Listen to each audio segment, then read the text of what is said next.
Sorry. Bukan itu videonya. Nih, videonya. Assalamualaikum, halo teman-teman. Jadi aku Ganis di sini mau belajar ulang tentang apa sih yang aku pelajarin semalam, apa yang aku dapat dari kedaulatan di Indonesia. Nah, buat materi PPKN bab ini, aku itu dapat beberapa hal sih, kayak semisal kedaulatan itu artinya kekuasaan tertinggi, sedangkan kekuasaan tertinggi di Indonesia itu dipegang oleh rakyat. Dan jumlah penduduk rakyat di Indonesia itu kok nggak salah sekitar 200 juta lebih. Bayangin seberapa banyak deh. Aduh, pasti pusing. Terus di Indonesia itu juga ada perwakilan-perwakilan yang buat mewakili rakyat. Dan banyak deh pokoknya tugas-tugasnya. Aku lupa sih apa aja. Cuman itu apa itu? Aman nggak teman-teman? Jadi di Indonesia memiliki 3 lembaga negara, yaitu legislatif, eksekutif, dan yudikatif.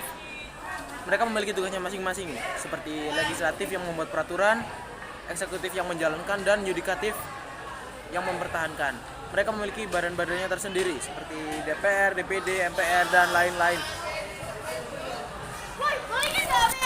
Bang, udah bang! HP siapa ini? Bentar ah. Oke guys, aku mau setting backgroundnya dulu.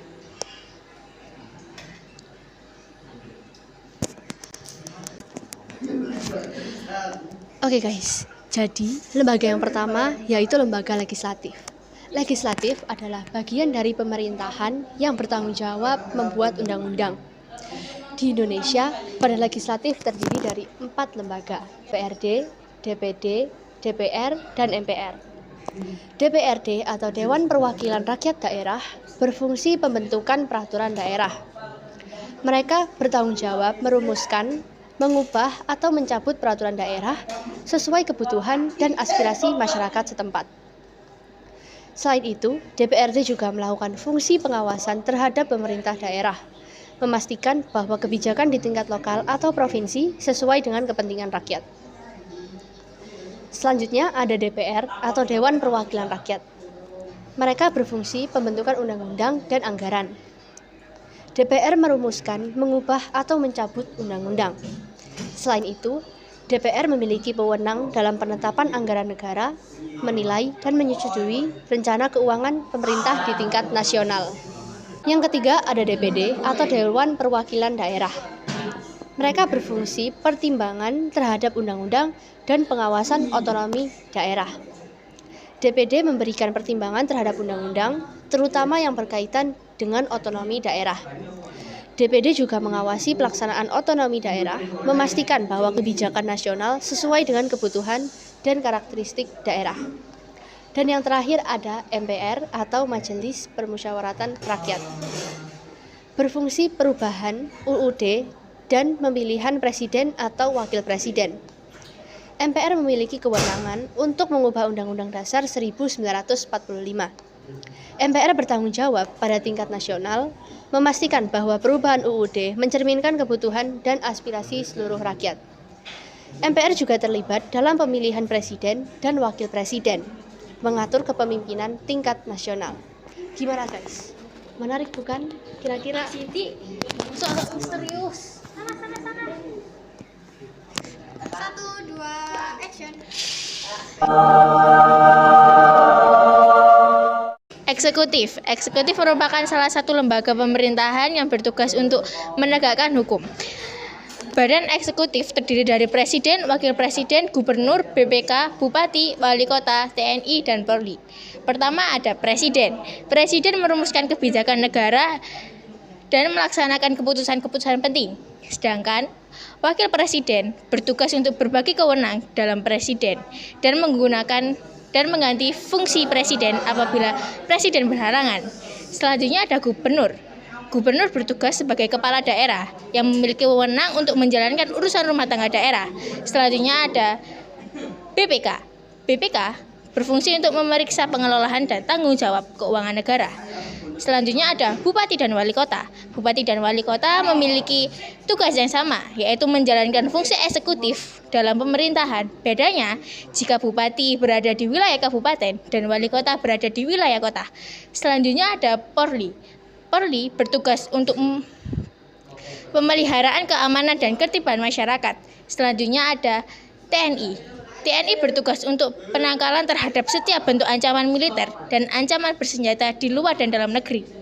Selesai. Hi vlog, welcome to my guys. Yudikatif merujuk pada fungsi lembaga atau kekuasaan yang berperan dalam menjalankan keadilan seperti sistem peradilan yang terlibat dalam pengadilan dan penegakan hukum. Badan yudikatif terdiri MA, MK, KY, dan KA. MK atau Mahkamah Konstitusi adalah lembaga tinggi negara dalam sistem ketatanegaraan Indonesia yang merupakan pemegang kekuasaan kehakiman bersama-sama dengan Mahkamah Agung. Yang kedua, MA atau Mahkamah Agung, salah satu lembaga peradilan tertinggi di suatu negara. Fungsinya mencakup penegakan hukum, interpretasi undang-undang, dan memastikan konsistensi keputusan hukum di tingkat yang lebih rendah. Mahkamah Agung juga memiliki peran penting dalam menjaga keseimbangan kekuasaan antara cabang eksekutif, legislatif, dan yudikatif dalam sistem hukum suatu negara. Yang ketiga adalah KY atau Komisi Yudisial Republik Indonesia, adalah lembaga mandiri berdasarkan Undang-Undang Dasar 1945, bertugas mengusulkan hakim agung dan menjaga kehormatan hakim. KY transparan dengan melaporkan tahunan dan akses informasi untuk mempertanggungjawabkan kepada DPR. Kejaksaan Agung adalah lembaga penegak hukum di Indonesia yang bertanggung jawab dalam melaksanakan tugas dan wewenangnya di bidang penentuan dan penegak hukum. Tugas Kejaksaan Agung meliputi penuntutan dalam perkara pidana, perdata, tata usaha negara, serta memberikan pertimbangan hukum kepada pemerintah.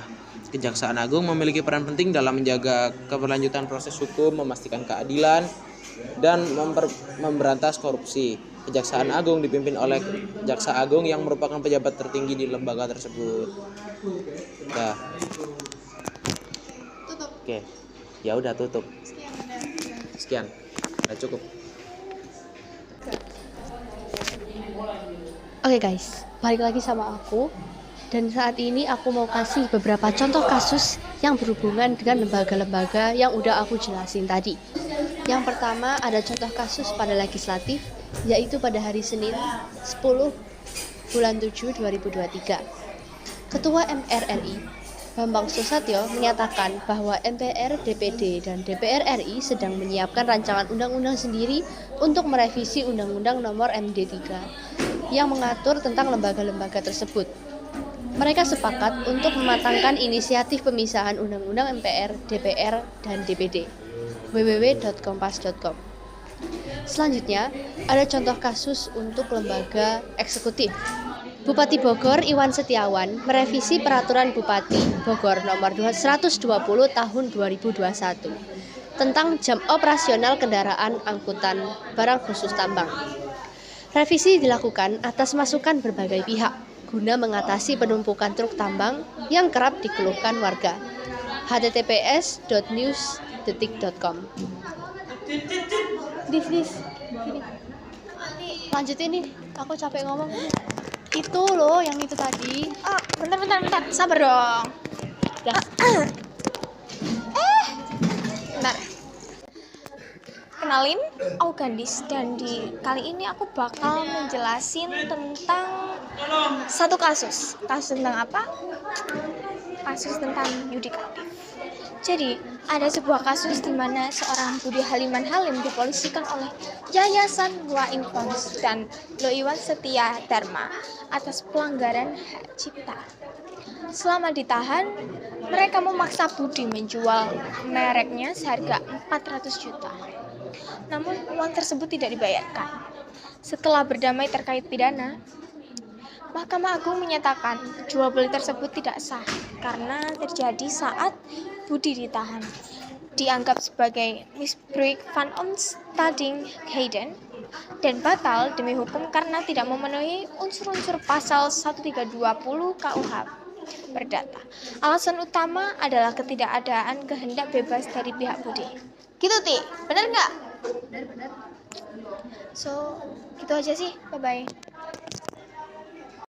Oh iya, aku lupa nih buat ngejawab satu pertanyaan, yaitu mengapa Indonesia memakai kedaulatan hukum dan juga negara. Jawabannya, Indonesia mengikuti prinsip kedaulatan hukum dan negara agar setiap orang dijamin haknya oleh hukum. Kedaulatan hukum artinya keputusan dan tindakan pemerintah harus sesuai dengan hukum. Sedangkan negara hukum menekankan bahwa negara juga harus patuh pada hukum. Ini penting agar kekuasaan negara tidak disalahgunakan dan setiap orang akan mendapatkan perlakuan yang adil. And last but not least, keseimbangan kekuasaan di antara ketiga lembaga itu atau legislatif, eksekutif, dan juga yudikatif menjadi kunci penting untuk mewujudkan negara yang berkeadilan. Sistem hukum Indonesia bukan hanya sekedar struktur formal, tapi juga penjaga ketertiban dan keadilan dalam kehidupan bermasyarakat. Nah, akhirnya kita sampai ke kesimpulan akhirnya, yaitu bahwa prinsip kedaulatan rakyat dan juga sistem hukum bukan hanya sebagai dasar, melainkan pilar utama yang membentuk fondasi negara yang adil dan berkeadilan. Jadi, itu jawabannya yang bisa kita jawab dari pertanyaan ini. Dadah guys. Sekian video kali ini, terima kasih. Wassalamualaikum